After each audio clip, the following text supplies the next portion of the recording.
5 games. And let me say this, they got what UCLA and Kansas got. That's what they got, that effort. But understand, they had Illinois beat, they lost by 2. They had Oklahoma State, they lost in overtime. They had them beat. These are the last 5 games. They beat LSU, and they had Auburn down 10, and they ended up losing by a couple. So you can say what you want, they played a buzzsaw today. I think what Kim has done with his team to get these guys to play the way they have to play to win, think about it, they beat LSU and had Auburn. They should have come in here 2-0. They had Auburn down 12.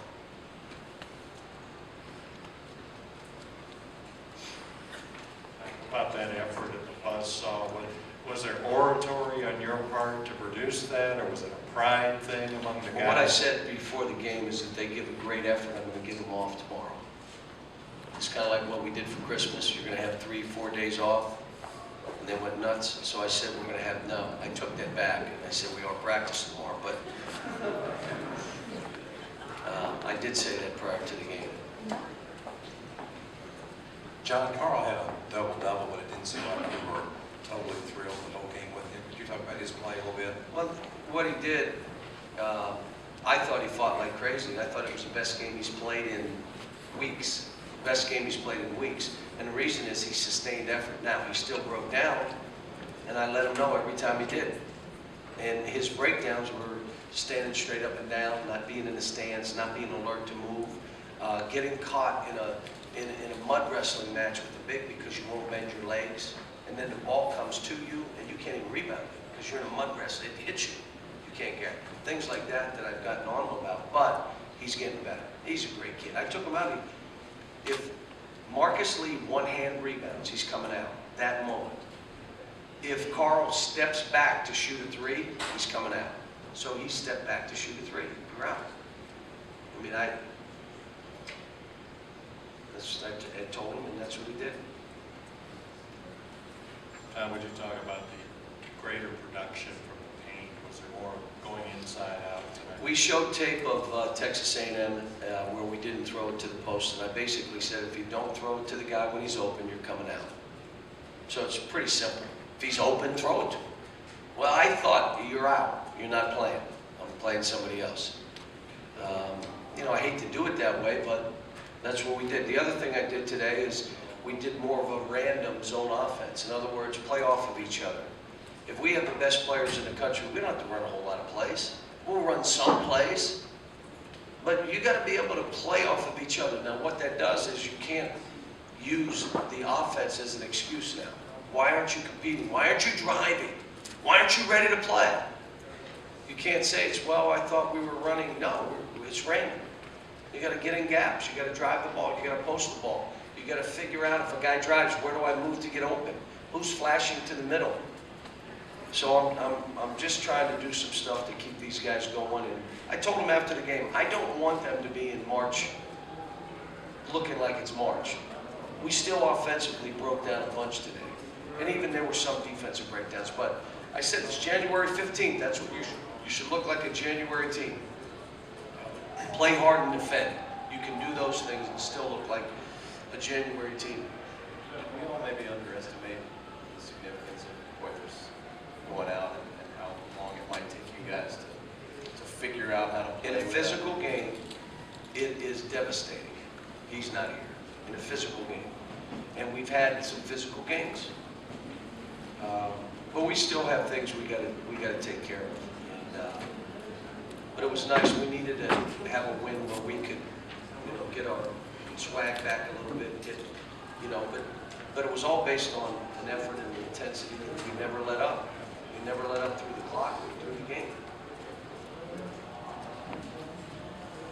John, can you talk a little bit about Willie's playing? Is that when you look at that line, what you want? Willie was really, really good today.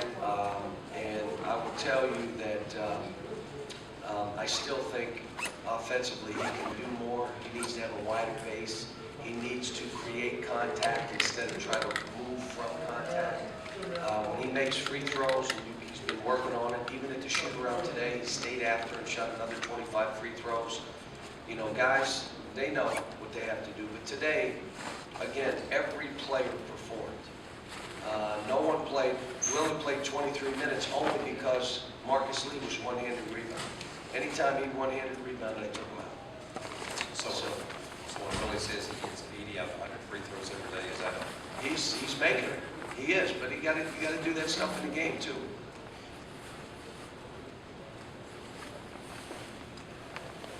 Did you like the shots that Aaron was taking tonight after his 2 of 13 performance from 3 the other He night? was 4 for 20. 4 for 20. 2 for 13, that's that. 4 for 20 sounds worse. But no, it was good. He listens. Look, the greatest thing is we've got great kids. They don't play great every night out, but they want to do well. They want to listen. They want to be coached. They celebrated each other today. You have to admit, people talked about our defense and our bench. Well, what happened to our bench the last few games? Our bench went away. So the platoon got us back to being into each other and celebrating each other. Now we've got to build on this. We've got a tough game. We've got to go to Alabama. I bet you they haven't lost there yet. They're playing well. Had Wichita State down 10 with 2.5 minutes to go. I mean, they're a top 20 RPI team. So it's going to be a hard one for us.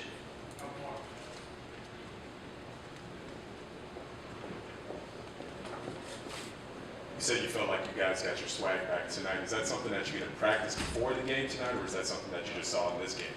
No, we went in with an idea for each platoon. If you gave up more than 6 points, you were out. So you weren't going to get your full minutes. And if you really played and you had that, you could sustain it, we'd give you more minutes than the 4 minutes. But it was a 6-point first half. They didn't get 6 in any of the segments. Well, they got 6 in one segment. They didn't get more than 6. So we're trying to challenge them with different things to keep them motivated to play. And it's really play defense. That's what we're a defensive team. That's what we are. What was the key to slowing down Jonathan Williams, and how important was it to do that? Well, he is really, he's gotten so much better. Today, the length bothered him. And we just made him get to his right hand. We were trying really hard not to let him get to that left hand. And I think the length of our team, you think, oh, well, we're all right. And then you get out there, and the guards are 6'6", and 6'7", and Trey Lyles is 6'10", and 2 7-footers, and we're long. And all of a sudden, your drives are not like I got a layup. You're thinking, man, I may get this blocked.